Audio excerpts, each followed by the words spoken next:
Welcome to the second season of Empower Your Magical Self. I'm your host, Leah Wellborn, the Mystic Autistic. I created this podcast because I used to be very, very sad. In fact, for decades, I hated being alive. In 2020, I was touched by grace and I decided to live in joy no matter what that took. The result? I empowered my magical self. Along the way, I was diagnosed as autistic at the age of 48. I also became a Reiki healer and an ordained minister. My mission now is to continue to empower my magical self and to help you empower your magical self, whoever and wherever you may be. In each episode, I'll be talking with someone who has helped me empower my magical self. I'll ask them about the experiences in their lives that have shaped them, and I'll ask each guest to answer one question. What is magic? Join me for all 13 episodes of Empower Your Magical Self, Season 2. Join me, the Mystic Autistic, and my guest, professional witch Sarah Potter, on Empower Your Magical Self, Season 2, Episode 6. Hello, and welcome to the 6th episode of the second season of Empower Your Magical Self. My guest today is someone who truly has an angelic aura to me. By that, I mean she just seems so loving and approachable. She just has such a loving, graceful aura. And I'm just so grateful that she would join me. Sarah is one of the biggest working witches in the United States, probably in the world. She writes for Cosmopolitan magazine about tarot and horoscopes, and she holds monthly events in New Jersey at a hotel. She's the big deal. And she took time out of her day to talk to me, and I'm just so grateful. In the episode, okay, so I'm coming to you now. The episode is going to air on November 6th, the day after the American election. Here's my prediction. I don't think we're going to know anything one way or the other until deep into December, maybe even January. We'll see. Just God willing, let's hope it's not Trump who's the president. Ugh. Back to the subject at hand. Sarah and I talked in September, and I was just beginning to feel better from my broken leg extravaganza, over which I almost am. I'm dancing and walking, and it's very exciting to be back amongst the living. Sarah and I talk about, among many other things, altars within our home. When I talked to her during this episode, I only had one altar, but I was already not really happy with its positioning, and it was where it was because my ceiling had fallen in last year, and State Farm is a terrible company, as an aside, et cetera, et cetera. So I learned from Sarah that she has 5 different altars going at any one time. And I thought that was a very cool idea, but at the time I thought there's no way I could do that because I can't walk. I can't set that up. But I'm happy to say that now it is November, early November, and I have 4 different altars set up, and that is because of Sarah's inspiration. Sarah has been a very inspiring figure to me in a lot of ways, and one way is kind of funny, and I'll talk about it during the show. It has to do with something that I thought happened that didn't really happen, but in a way, the way it happened almost seems more real than if it had happened in reality. Welcome to my mind, kids. Okay, so I am going to stop yapping and let you enjoy this fantastic episode with the truly angelic professional witch, Sarah Potter. And I'll come back on the other side of the episode and we'll talk a little bit more. Okay, enjoy. I know you will enjoy. Okay, bye. So good to see you. I feel like this has been a lifetime in the making. So Oh, I'm super excited. I agree. I'm so excited. I've been thinking about you all morning. How are you feeling? I'm feeling really good. I still can't walk, which Oh, is very odd. I don't know if you've ever, since you were a baby, been in a position where you couldn't walk for a few you know, months. no, not for that long. It's a What? trip. Yeah. Yeah. It's really, I should say I'm very grateful for it. It was a terrible thing that happened, and I would never wish breaking anyone's leg on anyone. Although, as I say that, I think I can evilly think of a couple of world leaders who I might think, hmm. So But anyway, it has been a huge gift. I feel like the universe and my guides just said, okay, you've gotten to a certain point. Now just sit down. Just sit I down and be still and listen. I wondered if that's what it when you said it was a blessing, is it because of being able to sit still and observe and Being go with it? forced to sit still. Yeah. I Yeah. had the ability. Right. Well, I mean, yeah. I think Ah, it's you look hard. so beautiful. I'm so happy to Oh, have you here today, my dear. thank you for having me. I'm so happy to be here and to connect with you, and thank you for having me as your guest. Well, I want to tell the origin story of why I'm such a fangirl of you and how I love you. And then it takes a little funny twist at the end that you don't even know about. So, okay, Ooh, so in 2021, another hero of mine, Amanda Yates Garcia, who is also on the show this season, just so you know, very yay! exciting. Amazing. You were a guest on her podcast, and I was just in awe. I had never heard of you before, and I loved your interview. And you were talking, first of all, about the Two of Pentacles, which was so funny. That was the card that was like assigned for the episode or whatever. And that was so funny. And I have this very, very, very clear memory of Amanda asking you, how do you make decisions in your life? How do you make choices? I have this very distinct memory of you saying, I don't. I just listen to my guides and they tell me what to do, and that's how I live my life. Now, that moment set me down this path of thinking, that's goals. That's what I want to do. I'm going to try to live like Sarah Potter. I'm going to get in touch with my guides. I'm going to do this thing. Okay, so here we are, 3.5 years later. I have done that. I am so in touch with my guides and I am so incredibly guided by them. And it's so wonderful. And I always thank you and think of you for helping me get that along. So today, in prep for this recording, I listened to that interview again. You did not say that. How do I remember that? Wow, that's amazing. Well, And I feel like I have told you that before, and you maybe remembered saying it. I don't know. It's one of these like Mandela effects that I'm like, well, I mean, that is how I live my life. I'm in recovery, so I do turn it over and I do follow my guides. And um, sometimes I think we hear the messages that come from the spaces in between words because, I mean, it is what I do. it was so crazy to me. There was like a minute and a half left in the episode, and I'm like, okay, she's going to see it in the last. Well, the message So went through. for a second, I had that, gosh, I'm so dumb. How did I? But then I was like, no, no, no, no, no, no. This is guides. This is guidance. This right here is what you're talking about. And also in that interview, something you did say is that you live in New York when you're not on the astral plane. And I thought, okay, what happened there is Sarah and I somehow Right? We just met on the astral plane. He whispered that to me. you know, I feel like I think when we're open to messages, we always receive them. And maybe Yeah. I just acted as a little antenna and something like that. It just went like boop, boop, boop, and then hit you. But that Well, is I am really so grateful, and wild. I'm going to keep on holding on to that memory. I may not tell that memory anymore.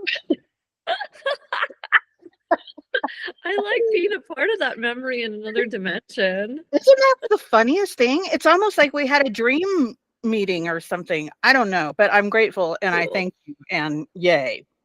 Well, I'm thankful that we've connected, and that was a fun interview, and that's a card that I still seek its wisdom and guidance, and I think I'm happy we've connected Oh because no gosh, matter me too. what happened, it did, and I'm thankful for that. Yeah. So I was reading too in my research about you yesterday, something that I didn't know was that you have a history as a curator. I do. Yeah, I worked in the art world for a long time. I have a master's degree in art history. So I Amazing. feel like that's another level that we have this kind of astral sort of connection on. So cool. I mean, I feel like art and music really showed me a divine presence. From I really feel like that's one of my like key memories of understanding that there's so much more beyond us here.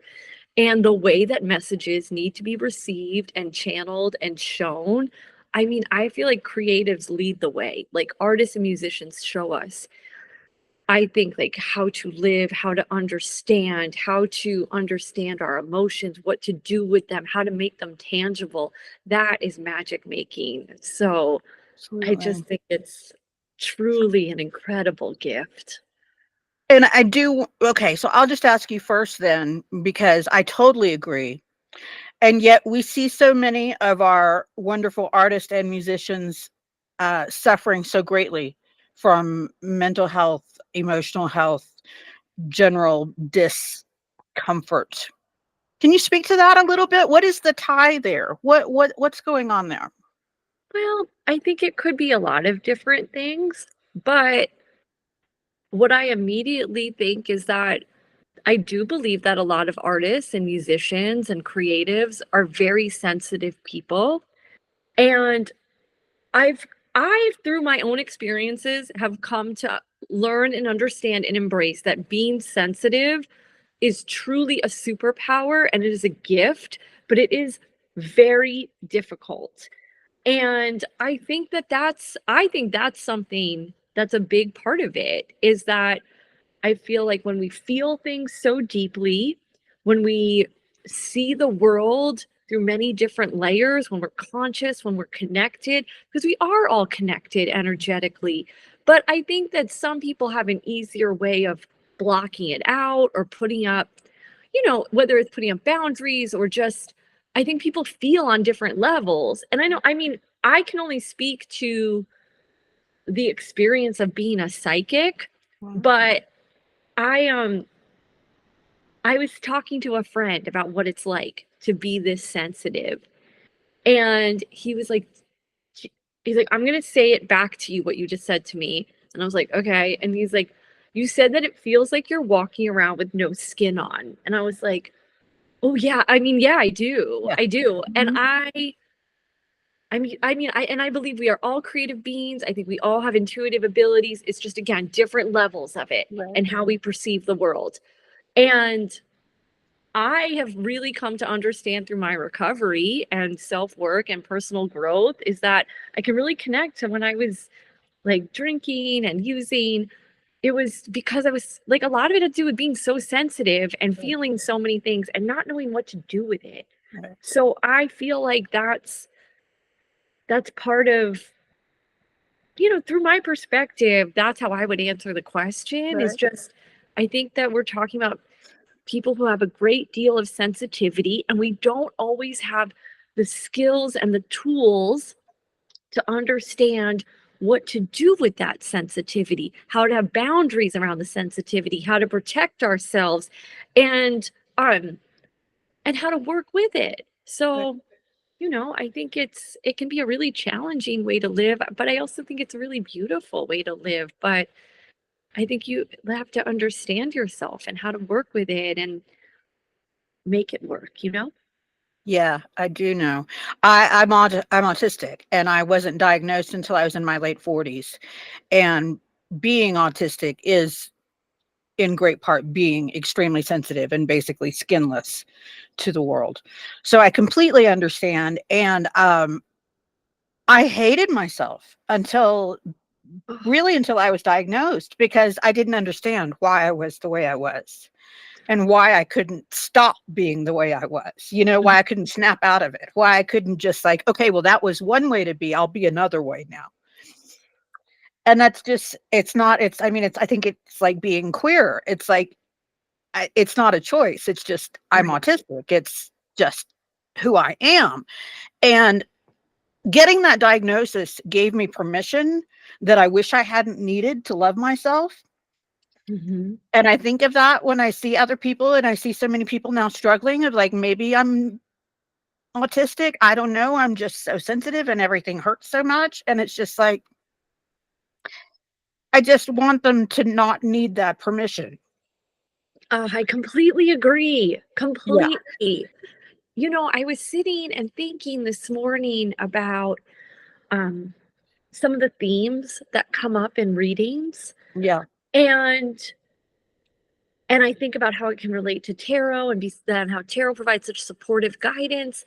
And something I see over and over again is how harsh we are to ourselves, Yes. and the lack of acceptance, compassion, and love that we could bestow upon ourselves, that I feel like we would never treat other people in that way, or like ever speak to other people that way. But for some reason, we feel like we deserve that kind of critical Right. talk.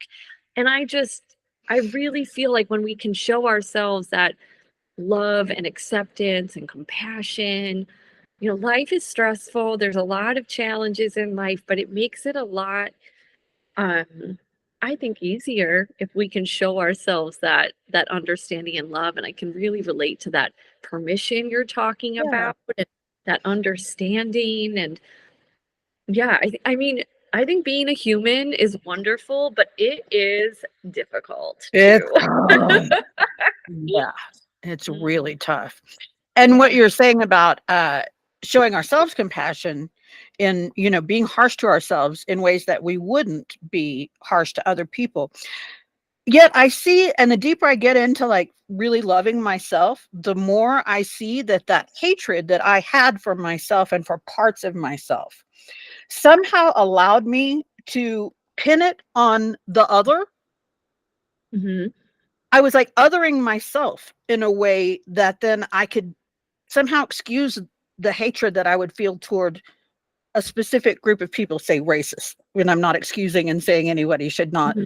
hate racist, but I could transfer for a second and get relief from that self-hatred I felt by pinning it on those people. Hmm.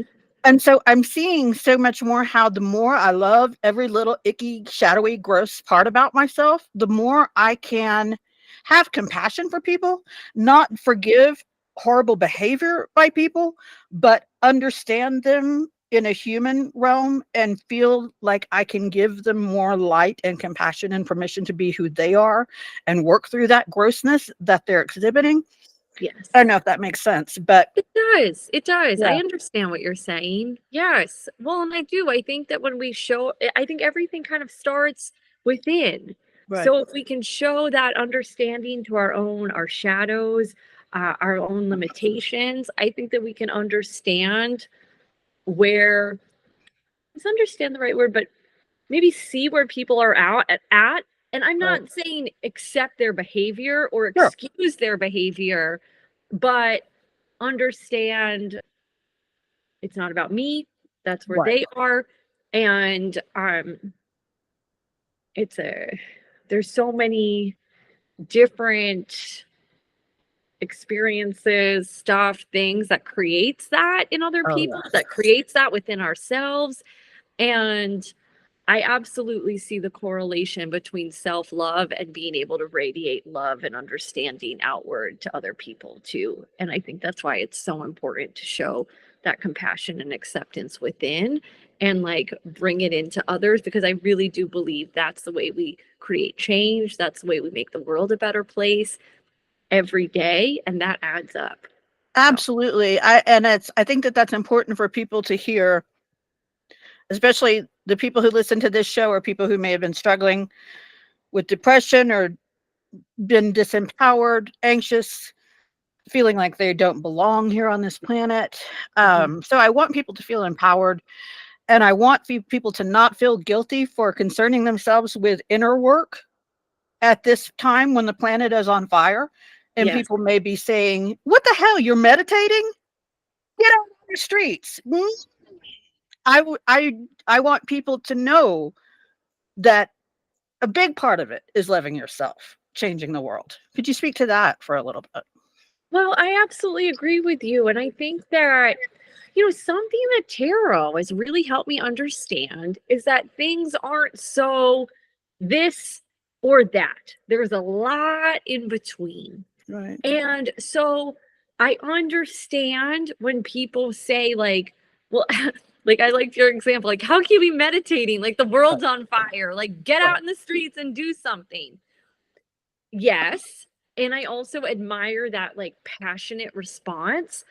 But what I've also really come to understand through this work is that if you burn yourself out and you don't take care of yourself, how effective are you going to be in those, like, running in the streets? Like, I feel like that's why you do have to find a balance of taking care of yourself. It's why people need to take time off. It's why people need to recover. And um I sometimes think there's this expectation that's been set forth. It's probably capitalism based, but we're expected to just be like machines, and we're not machines. We're sensitive feeling beings who require a lot of like, needs to keep this going. So I feel like it's not one or the other. I think it's, what are you like, everything that you do to yourself, you can do for others. Yeah. So I feel like if you're taking care of yourself, then you can show up.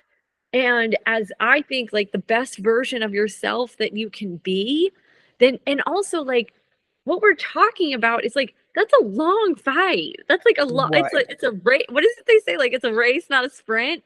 Right. So if you're just like out there fighting all the time, which is very admirable, at some point you're going to burn out. But if you're Right. able to continue taking care of yourself, you're doing so much for other people, for the planet, for the world, for living beings. You have to take care of yourself. All the energy is going out. You have to bring the energy back in. So that's why I think it is really good to have a solid self-care practice, no matter what you're doing.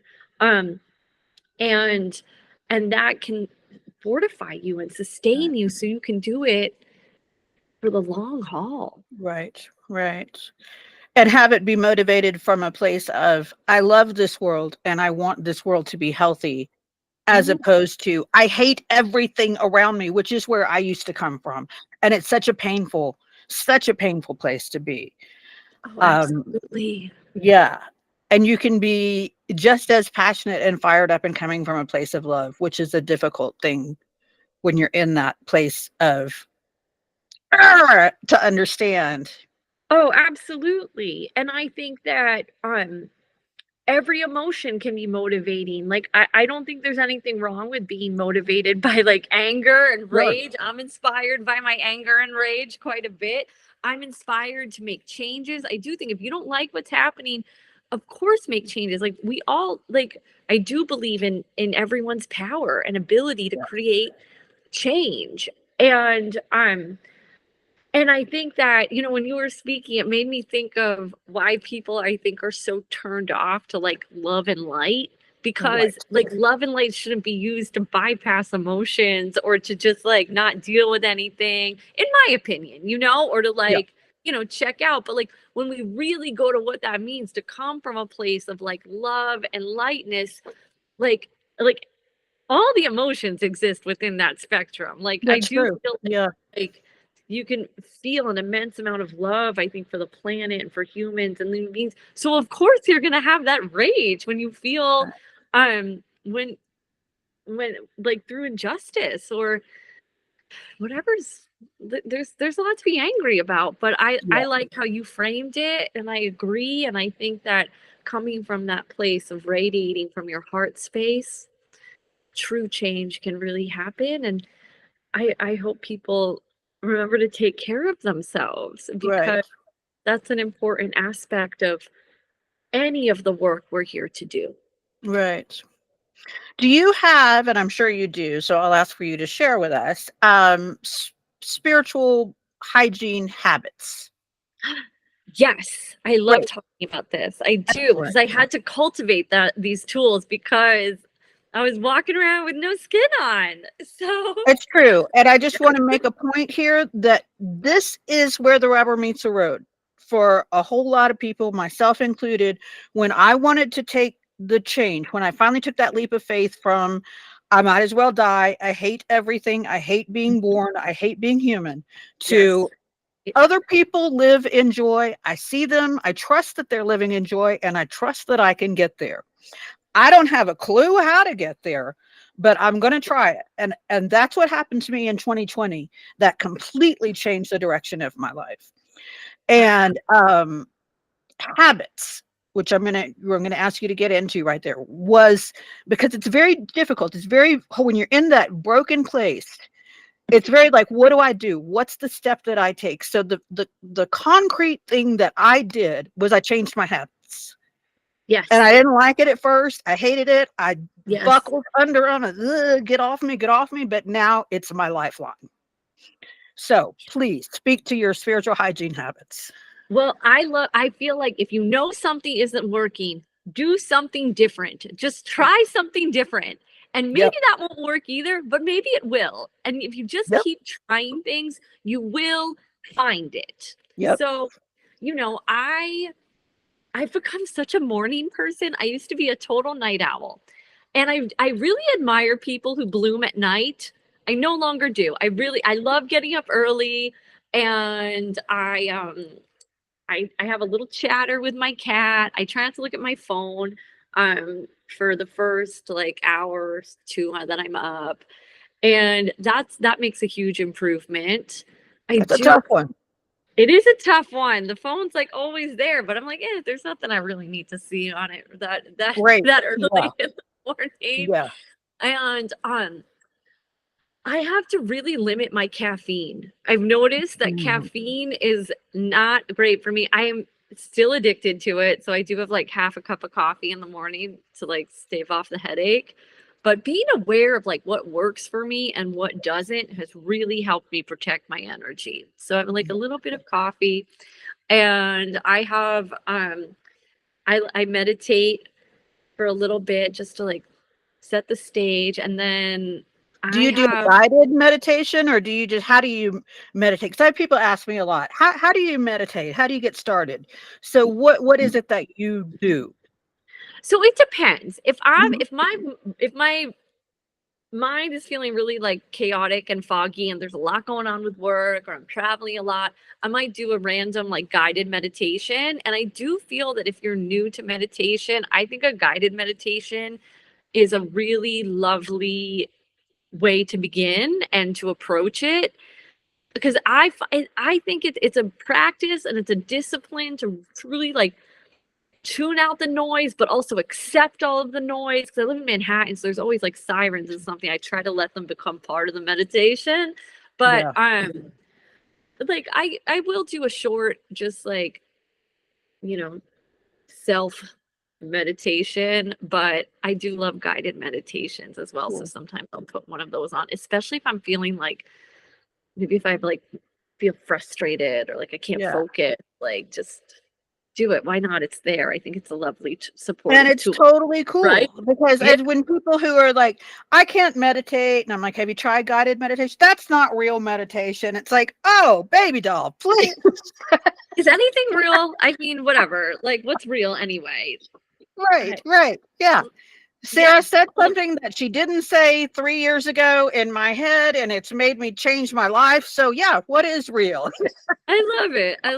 It's all make believe anyway. So whatever works. And I am a working witch, so I have multiple altars going in my place, and so I like to say like I turn the altars on. And how do you do you go to each one and like do a little prayer or something? Is that how you turn it on? Okay. Yes. And get the day going. Of course, I feed Miss Polystyrene. She's the first one who gets taken care of in this house, so she wouldn't have it. I've got my hands on my black dog right now because he's down here between my legs. They're mowing the yard, so he's like, whoo, whoo. Yeah. Oh yes, that noise must be so disruptive for him. It is, and he's very babyish. Yeah. Oh, hello, baby girl. Sweet. I know the real star has arrived. I know, right? Acknowledge, like I'm done. There he is. Ah, there's Inky. Look, Inky. Oh, beauty! Wow. He's Inky Doo. named after the character from the Epic of Gilgamesh. So, look, it's a Oh, kitty what a cat. good name. Thank you. Polystyrene, the lead singer of the X-Ray Specs. Yes, So, I caught that. Yes. you know, Mwah. I figured you'd know the punk icon. But Yes. so Yes. you name your cat after a punk icon. She acts like a little punk rock star. So, you know. And he acts like kind of like a monster sent to challenge the goodwill of Earth too. Not really. That's He's a amazing. He has such he's a my sweet baby. face, such He's beautiful, my baby. expressive eyes. Oh, Mhm. I love Yeah. animals. So So you turn sweet. your altars on. Tell Yes. me, you have how many altars do you have at a given time? I usually have 5 going. And so are they?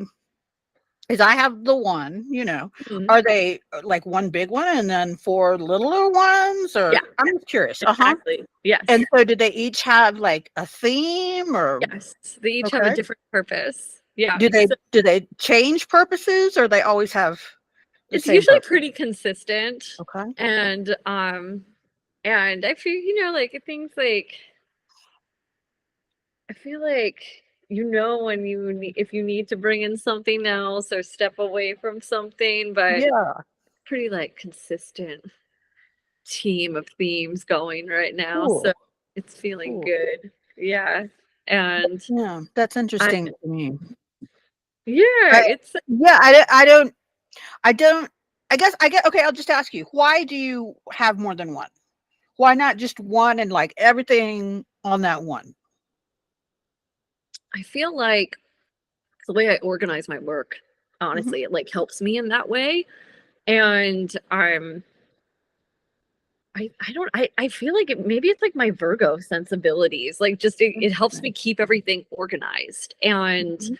Um and when I travel, I'm not setting up like I was like, "Whoa, 4 or here comes 5 the luggage, altars. the Yeah. altar luggage." Yeah. So I have like a pared down travel situation that I Yeah. bring with me. So um but yeah, I mean, to be honest, like, it just felt like the right way to do it, and it helps me stay organized, and it makes sense, and so it's what I find is working, so I love that. Do you mind sharing what the general themes of them are? If it's private, just keep it oh, private. But yeah, no, I don't mind at all. I have a personal altar going. I have an altar for Polly, which is, in devotion to Bastet, the cat love it. god. And I have an ancestral altar, and then I have a professional altar for my clients. And then I have an altar that I do for the collective, just like, working towards the greater good of the world. I love that. That's really fascinating. And I look around my room and I think I have no place to put another altar. So maybe I'll put that in the back of my mind. But I do really like that a lot. I think it's, and the thing is like, there were times in my life where I didn't have a lot of space. I still don't have a ton of space. I'm in New York City, but just it's like just a little something for some of them. Right. Like one's like the bigger one, but like, Is that your personal one? The yeah. biggest one? Yeah. Okay. Yeah. And Okay. so, but like they're all kind of rivaling the similar size, but they kind of like grow and shrink depending on what's going on. And I really feel like the personal ones, sometimes there's some crossover with what's going on in the other ones. And Right. Do it you ever is, move things, items from one altar to another altar? I do, yes. Yeah. Okay. And I Interesting. refresh everything with the Mhm. moon cycles, with the turn of the wheel and whatever is like the purpose is that's going on right now. So it's always shifting a little bit. I love that. That I feel Yeah. like that's something that might be helpful for somebody um, out there.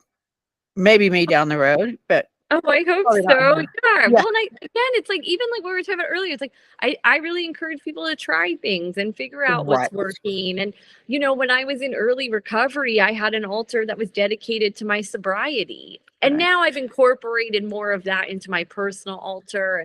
But at that time I needed something that could help me really focus on that. So I think I do encourage people to try what feels right. That's why I think we get really in tune with our intuition and Yes. our relationships with our Mhm. guides and just I really feel like I would encourage you to be unafraid to try and see what feels right for you. And because what's working for me might not be for you, but I think we can One only size fits all is a lie. I agree. It's the biggest Very lie in the true. world. There is not Yeah, one size of anything that is going to fit everybody. No, there's just not. exactly. And Yeah. what a wonderful concept, there is space for everyone and everything. And so I embrace that, and I like to set the tone of, protecting the energy of my space, of myself, of Polly.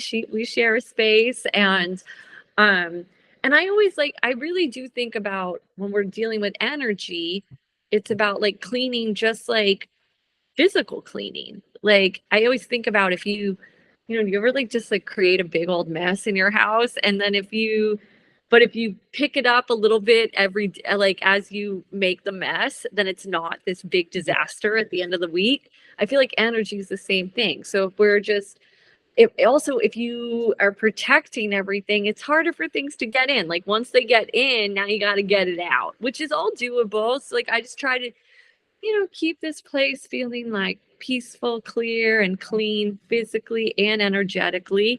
So I open up the space with the altars, and I also, if I'm seeing my clients and doing readings, I clear the energy before and after. I do it myself before. Then when I'm with the client, we go through an incantation, a prayer together, close it out, clear everything, and then I have a series of rituals I do at night as well. And then on Sundays, I do a big energy clearing, and I invite Polly to join me. I love using selenite wands for clearing Uh-huh. energy, especially if I'm working off site in a client's home, or like tomorrow, I'm doing an opening ritual to get this music festival set up. And it's just nice to, the Virgo efficiency. I have all my tools I bring, but just clearing in that way. And I like to I clear her energy, and we have a little like game we play where she's like, no, I want to like hold on to the demons. And then I'm like, no. And so I love it. That's so fun. it's great. We have a lot of fun over here. Yeah. So yeah, and I think and also when I lead my full moon rituals, at the height of the season, that can be like 250, 300 people. There's a lot of energy. So, and there's a pool. So there's this great water there that's helping to reflect the energy. The ocean's right there. Everything's working together to create a space. But like, I take it really seriously. Like, I feel like Yeah. I want to hold everyone's hand through the astral and guide them and then bring them back. And, but it is a lot to interact with that many people. So, I have my rituals I do before an event like that, or when I'm with a lot of Yeah. people. And I just I think that apologize if the lawnmower is interfering. I can oh, hear it. I don't know if you can. Okay. I don't. No, Okay, we're good. fine. So you But mentioned, and I want to bring it up for anyone who may be in your area. You do ceremonies, rituals. I don't know the correct word to say, at a hotel, I believe, in New I Jersey. do. Yes, Okay. at the So Jersey maybe go Shore. speak about that in case anyone's in the area who wants to. Oh, I'd love Join. for anyone to come. I think it's so fun. I feel like It's my every full moon. Is that right? every Okay. full moon, we're at the Asbury Hotel in Asbury Park, New Jersey, right on the Jersey Shore. And I think the best inventions come from creating something that you desire. And I won't do anything that I don't really want to go to myself. And or I have to be paid like a lot of money to be there. But but when I'm creating something new, I feel like I want people to feel welcome celebrating the moon. We all interact with the moon. I think we can all appreciate the moon. I think she's one of our greatest muses. And I wanted to create an event that was for people who maybe already do this, like are already celebrating the full moon, but also for people who have never done anything like this. And so they can feel welcome. Because even when I feel like it reminds me of even what we were talking about in the beginning, where I think it's really powerful to have a space of stillness, of self reflection, of thinking about what you desire, what's next, what you want to let go of. And I always create rituals in theme with whatever's happening in the cosmos that particular month. And we talk about what's going on in the collective, because I think that's also the key to self-acceptance, self-love, and self-understanding, is when we realize, okay, it's not just me who's been feeling this. It's not just me who's experiencing this. And when everyone here at this space is like nodding in agreement and saying yes, I think it's very validating to hear it's not just you that's feeling those feelings.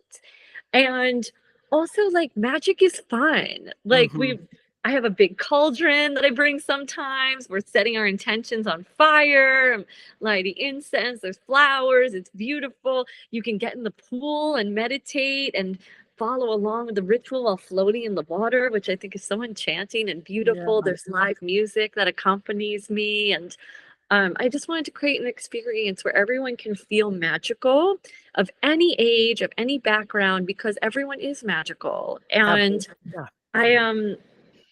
I didn't have opportunities to do things like that when I was growing up. It wasn't available. And I wanted to create something where people really can see the enchantment, and it's powerful, but it's also a really just like a good time too.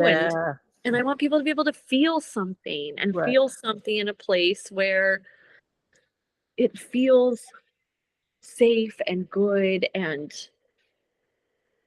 it's welcomed to feel, and to feel powerful, because you can set any intention and create anything that you desire. Anything is possible.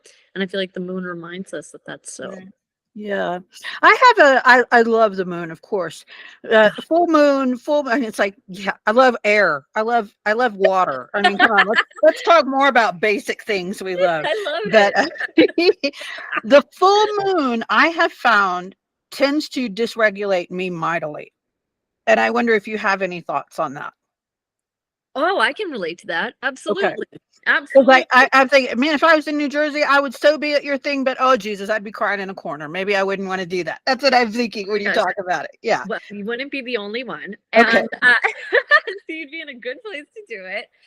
I find that the full moon, to be honest, like totally exhausts me. So I prepare my rituals in advance so that I can rest a lot. I've really understood, I'm even thinking of the Two of Pentacles we were talking about earlier. I've really embrace and understand my energy level. And I have to rest leading up to an event and after the event. So, because I want to be my best for this. And but oh yeah, I can feel a lot of things and feel a lot of feelings. And then after the ritual, I always feel this mix of like wired exhaustion. So I'll take a walk on the beach afterwards or at night, and just kind of accept that I might not. I usually don't sleep very well afterwards. Yeah, I don't usually sleep well in the full moon, just generally. And it took me friggin' 40-something years to figure that out. And this is something that I keep coming back to with you and with everybody, that the necessity of understanding ourselves and knowing ourselves and accepting ourselves and loving ourselves. Because it's like, I could be like, well, the full moon messes with me. That must mean she doesn't like me. Like, no, that's not. Absolutely not. No. And I think that some people are more aware of how the cycles of the season, the cycles of the moon have an effect on them. I encourage people to understand that, so you can kind of prepare and plan. Or if you know, like, I have to do a lot and I know I'm exhausted by the full moon, you can give yourself some grace and understanding, maybe not put even more on top of what you've already have to be responsible for. But I think having that understanding and just almost like put a place to those feelings, I think that helps to embrace and accept them as well. Yeah, yeah. Okay, before I forget, I want to ask you what is magic, because that's what I ask everybody, and I have so many things that I want to talk to you about still that I'm afraid I'll forget to ask that. So tell me, what is magic, please? Ooh, well, I think magic is encompasses so many things, but to me, it's that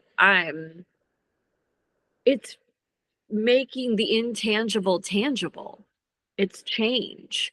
It's Mhm. working with all of the elements. It's working with the seasons, the cycles of nature, the cycles of the moon to put our intention into action.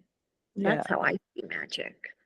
Is it available to everybody, or is it a special gift only some people have? I believe it's available to everyone. Yeah, me too. Yeah. Absolutely. We're all powerful beings and we can all tap into that magic.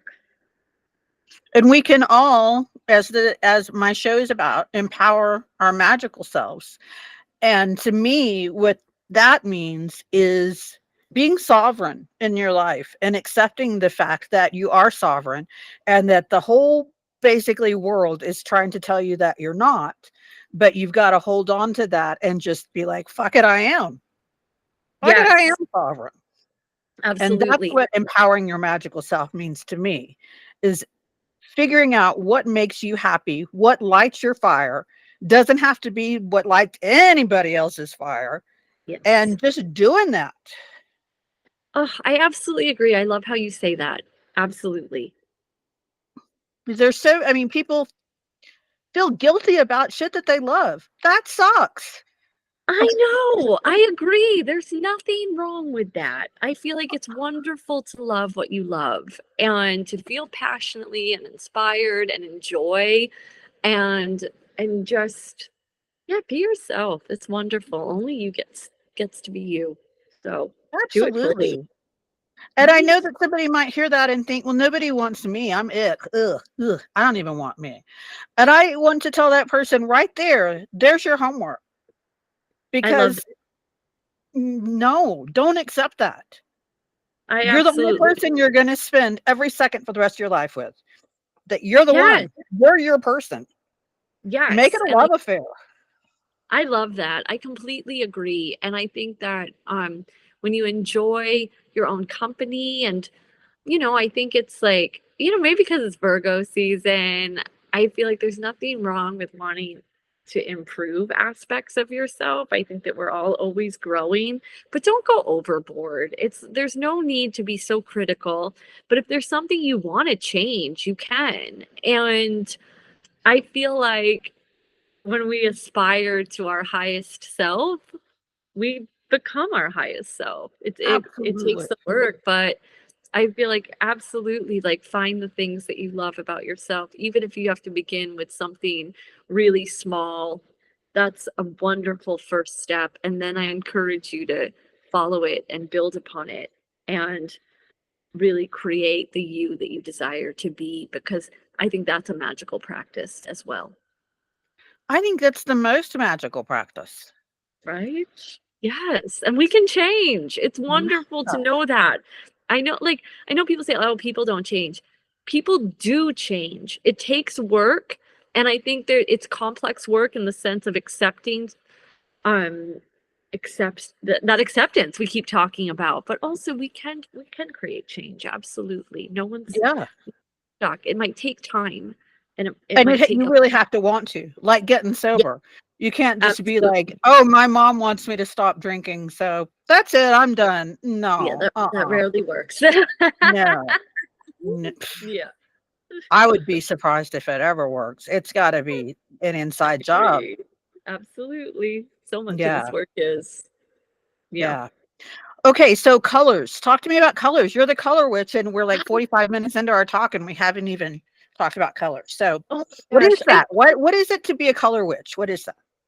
I love color. I find color to be so inspiring. When I was a child, I just like loved Lisa Frank, all that like Yeah. Yeah. psychedelic Yeah. rainbow imagery. So Yeah. I do. fun. Yeah. And I still hold on to that. I feel like psychedelic language and imagery, it really lights me up. And I love working with color. Everything's energy. And I Yeah. always feel like whatever you connect with, connect with. And for me, color is it. And I feel like what I love about color is we're all already connected to it. I think we all know what colors we like. We know what colors we maybe dislike. We know what colors we feel good in. We know what colors like we want to see in our homes. We know what we're attracted to. And that to me is the first step of the magic of color. And Mm. every color holds a different vibration, a different intention, a different mood. But then we also bring in our own personal histories and understanding to the energy of that color. So I think that's important too when we incorporate that into the magic of color. But I just love how, to me, like there's nothing intimidating about color. I Mm. get it when people tell me they're like, oh, tarot's not for me.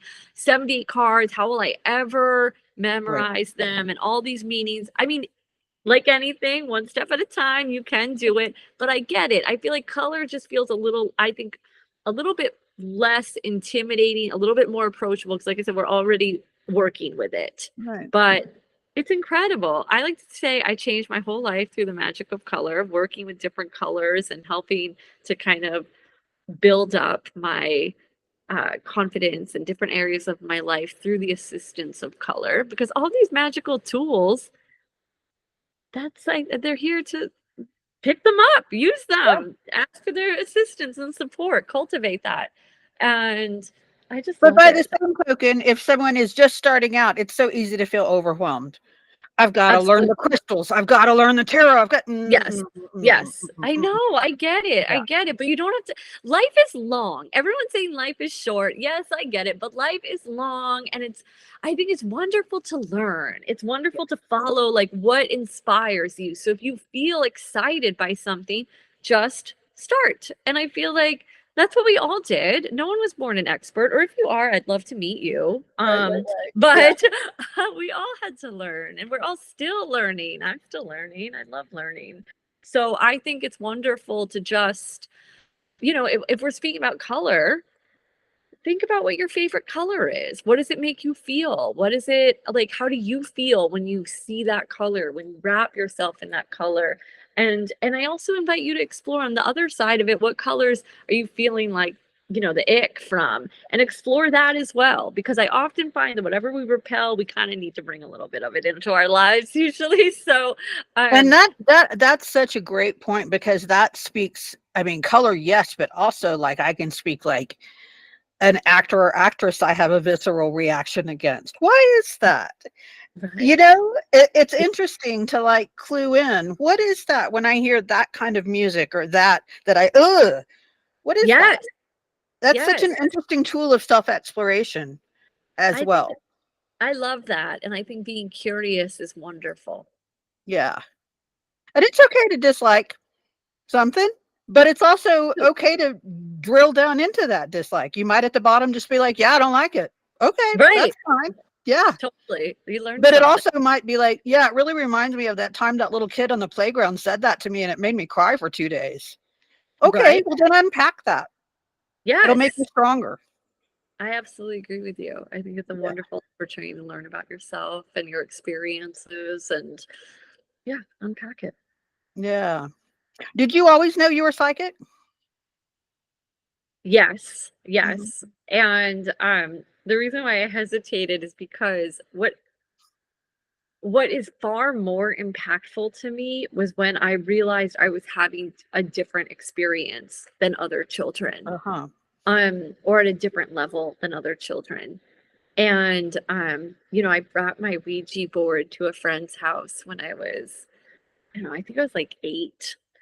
And I wasn't allowed to come back. And the my friend's mom like called my mom and was like, oh, like Sarah's making up stories about like spirits and ghosts and my mom's like, she didn't make any of those up. Those spirits live in our house and she's talking about it because she sees them every day. So don't call my daughter a liar. And um why are you even bothering me with this? And just like hung up.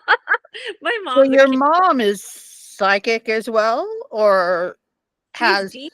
My mom is deeply sensitive and very intuitive and so wise. And she's really inspired my spiritual path and truly like encouraged me to be curious and to follow the inspiration. So, my mom's not pagan, but when I was 12 and I was really like clicking into paganism and like really felt like that's something that makes sense to me, she took me to Barnes and Noble to buy my first witch book, and she took me to the mall to get my first tarot deck. So she's very supportive, and I feel like, she's the person I call when I'm struggling at work or I don't understand something, and she really helps me work things out. And um, it's really like I'm so thankful for her, and I'm so thankful that she was never like that. She never discouraged me, Yeah. because I hear so many stories of um people who grew up like me, but well, they didn't grow up like me because like parents were like, that's not real, or like, Right. That's and yeah. I think that's oh, that breaks my heart. Yeah. And Like, well, it's okay to like pretend you're a witch, but don't tell anybody that, because that's not real. And it's like, it's on TV. yeah, You get that, right? That's like Samantha on TV. It's not real. right, Yeah. right. And I think That it's can very really cause an identity crisis because we absolutely, know who we are.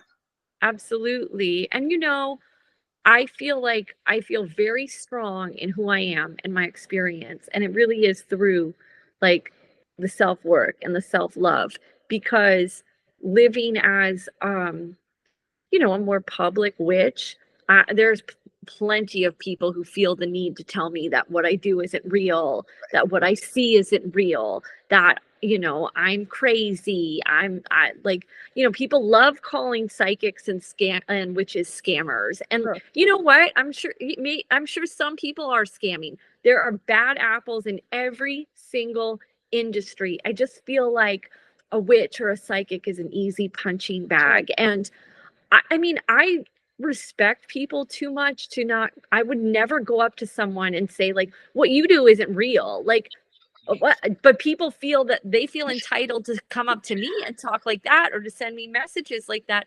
And don't get me wrong. And most of the messages I receive are very supportive. And I see how this work manifests. I'm constantly validated by what I Right. see. And like, but it does take us, I think, I think for anyone, I think could relate that when you say like, this is who I am and this is how I see the world and this is my perspective and I'm doing this, like people, that can be really hard for people to see. Or it can, I think when you say, I can do things this way, or I can follow this path, it can be very triggering to the stories people tell themselves and the way they limit themselves. And so I understand it, but I don't accept it. And I think it's mean to talk to someone like that. I do too. I do too. And if we're going to talk about reality, I think that it's useful for all of us to remember that money, this thing that rules the world, that we all are all getting all up in everybody's business about, is not real. It's not Absolutely. real. It's not Yes. based on gold. And even if it was, what is gold but a shiny material that somebody It's decided true. was the hot item? I agree. We do all Absolutely. of this shit and drive ourselves crazy for somebody's idea that they've impressed on us. Exactly. And when somebody tells me magic is not real, I say money is not real. Oh, I love that response. It's so true. And look, you know, I respect other people's beliefs systems. You don't have to ascribe to my belief systems. I don't accept anyone whose belief system is based in hate. Like I think Sure. that's very clear, but you don't have to believe in what I believe in, but you also don't have to tell me that what I believe in isn't real. Like there's space for both of us or all of us. And I think that um, the encouragement and support of things manifesting as I saw, that's a really lovely experience, a really validating experience. Yeah. How did you go from being, I guess you worked in a museum as a curator? I was working in galleries. I worked In in galleries. galleries. Okay. Yeah. And I was working independently for myself and working with my clients on my own. And um And, just to be honest, like I just kind of, well, the art world's really challenging, but I think everything's hard, It's just like it was always difficult. I don't know what I'm saying. It was always difficult. I kind of just like stopped wanting it to participate in how challenging it was. And I also feel like everything changes. And the art world was changing in a way where I just felt like I've done what I need to do here. Like I've done everything I want to do. I've done everything I think I can do. And I love art. Art will always be a part of my life. But I was like, I don't want to make my living in this world Right. anymore. And my life was changing so much. I had always the shows that I was curating that I felt really passionately about were seeing artists through the lens of like alchemists, of true magicians in the sense of making the intangible tangible. Like to me, it was like art is a meditation, art is a ritual, art is a channeled practice. And so all of my shows were really focused on that. And that was starting like, gosh, that was like a decade ago now. And like some people were like, this is wacky because we were in a space in the art world where that wasn't as prevalent. Then I feel like we had the Hilma af Klint show at the Guggenheim that kind of blew that up again because everything's Sure. cyclical. Like one thing I was talking about hadn't been talked about before. It just wasn't in the zeitgeist anymore. Right. And so Right. then Right. I Right. feel it came back and like people were seeking spirituality in such an immense way to make sense of what's happening in the world. And so it was kind of like, to me, it was an easy shift. I feel like it's funny to say it's easy from like psychic witch, like out of the art world. But what I realized was that a lot of the skills that I had developed or why things worked was because I was relying on my psychic abilities. Yeah. Like that's why I was able to really understand what the story artists were sharing. It's why I was able to really understand my clients and what they were looking for. And I I mean, I never thought it was possible to be a working witch. I never thought it was possible to make my living through tarot. Absolutely not. There's no way. That is just so unimaginable. But on the other side of it, like, well, what if it is possible? Right. And I mean, I had felt like at that point, like a lot of my life had fallen apart. And then I was getting sober. And I think that, like, and I knew I was really going to, I needed to stay sober this time. Like, it was just like I tried to get sober many times when I was younger. And like this, just everything had to change. And my career had to change. And I had to, like, I just was like, I have to figure out how to make this work. And it's been working, so it's Yeah. good. I feel so passionately about it, and I feel so satisfied in this way. I really, something that drives me is I want to make the world a better place. I want to help people love themselves. I want to help people feel like they're powerful. So many things I think you and I share in those Yeah. intentions. And a lot of it is rooted because like I didn't feel powerful in my younger self. I didn't feel magical. I didn't feel accepted. So I think we're often drawn to like the things we desire to heal. And I had embarked on like quite a shadow excavation, if you will. And It's and big work and it's so important and it's just yes. it's Yes. there's really no way I can overstate shadow ab- work and the importance of excavating what's within. Absolutely. And I've realized like I'm not afraid of anything Right. anymore. I really am not. I've seen the darkest of the darkest depths. And I've come to a place of love and acceptance through that. And I really I love being here. I really Yeah. do. I'm so Have you happy. always? Was there ever No, a time when you hated being here? absolutely. Okay. So Me too. absolutely. For a very long time. Yeah. I mean, I did not want to be here.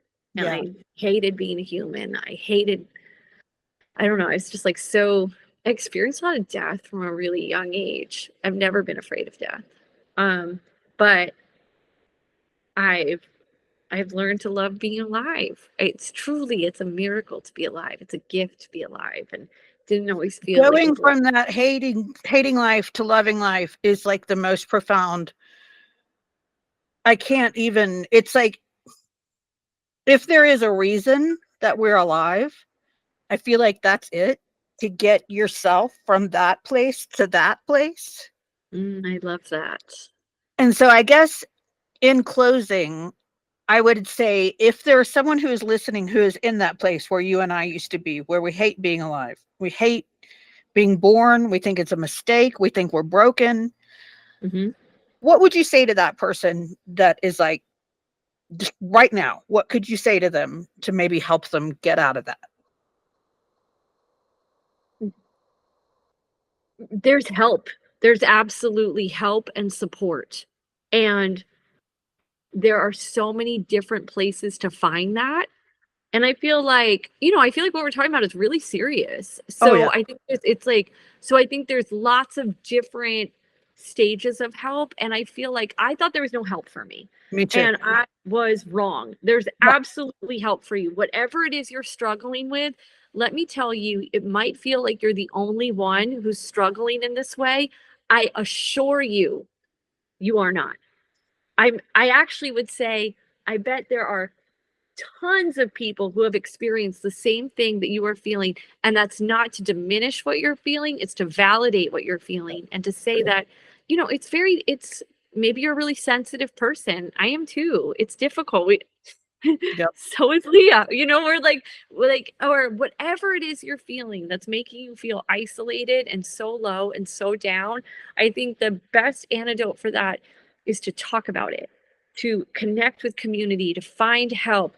There is, like, if it's therapy or some sort of therapeutic modality, try it. Because if you're already this low, all you can do is go up from That's here. right.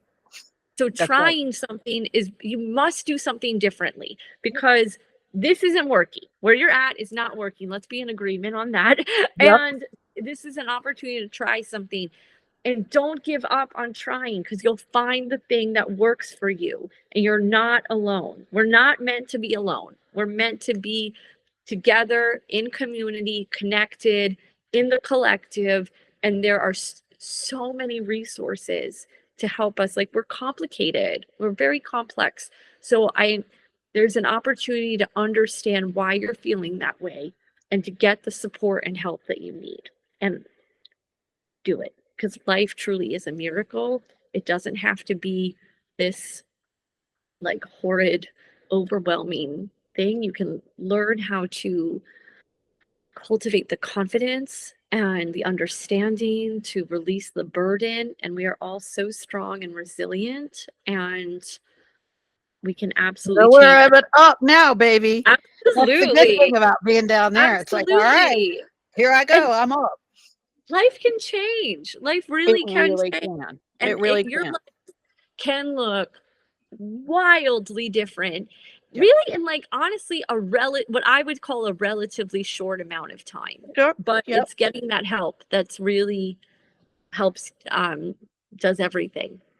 So And it's your pretty little brain. I want to remind you that it can be fucked up, and it can be programmed in a fucked up yes. way, and it can be reprogrammed. Yes, absolutely. Absolutely. And it's not your fault that it was maybe programmed in a fucked up way. But even if it was, yeah, that's also, okay. I like that. You know what? Yeah. That's okay. But you absolutely can change the programming and your mindset. And that is so powerful. Yeah, because I look back and I think I really thought there was absolutely no chance, no way I could ever have a life I loved. Oh, me too. Absolutely. And look at us now. People, I know. believe in yourself and believe in the possibility that you can empower your magical self and you can become a magical person like Sarah. I mean, you can do it. You really can. It's within each of us. It really is. It really is. Just do something, Yeah. I really encourage you. And I understand, like, it might even be, like, even a little something. Yeah, Is because I would hear people and like us, and I would think, oh, that's easy for them to say. They've had easy yeah. life. No, no, Oh no, yeah. no, no, no, no. You can go from just like, no, literally, I want to die right now. Yes. You can turn that around. You Absolutely. really can. You really can. And it's worth, I do think it's worth trying to. Oh yeah. So Because I yeah. look at myself back then and I think, okay, so I thought in some oddly weird programmed part of my brain, I was the only human on the face of the earth who could not benefit from help. That's an Oh, oddly arrogant thing that I thought. oh yeah. I mean, I thought I could do everything on my own and that I was expected to do everything on my own. And no, it's wonderful to know like there's a lot of things I don't know how to do. There's a lot of things I need help with, and help is available. And that's brilliant. Right? It's so Yeah. much easier when you so Yeah. much easier for me to be in acceptance of that and Yeah. to ask for help, it's good. And to receive it is wonderful. So that we have Because to help I each other. believe if our souls were perfected, we wouldn't be here. Oh, I agree. So we're Absolutely. here to learn things and to help each other. So Yes. the fact that we're breathing is the fact that we need help. I love that. I Yeah. agree. Yeah. Yeah. And we can all help each other. Absolutely. We can, even the biggest helpers need help. Completely. No one can do it all. Yeah. Well, Sarah, this has just been wonderful.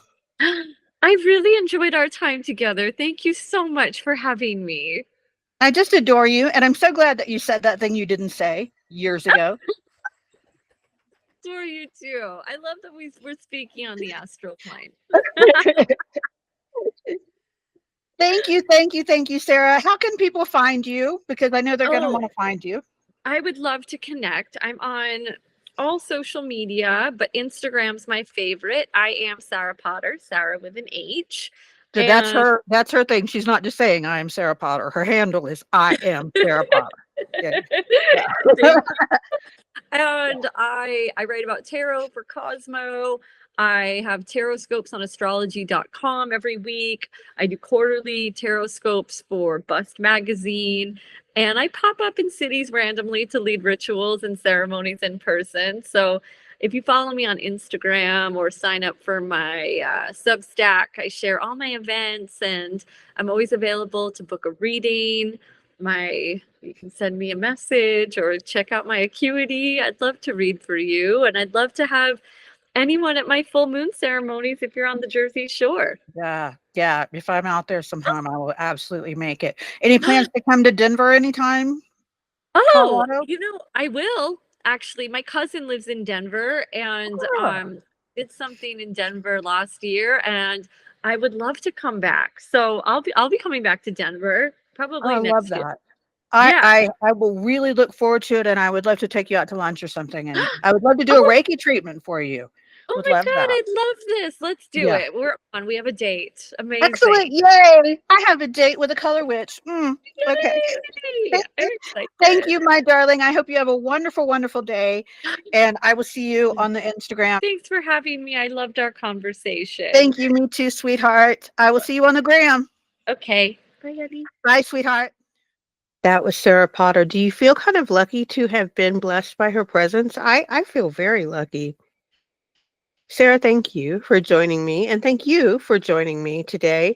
Sarah and I talked about guided meditations. If you're interested in checking out some guided meditations, I have guided meditations up on a free app called Insight Timer that you can download on your phone device of whatever type, and look for my name, Leah Wellborn, and Bob's your uncle. You'll find some guided meditations there for me. One of them, a couple of them actually, I think are Reiki, distance Reiki sessions. If you're interested in that, you can find out more about my Reiki business. You can have an in-person Reiki session in Aurora, Colorado, or a distance Reiki session from wherever you are in the world, because that's something that I really specialize in.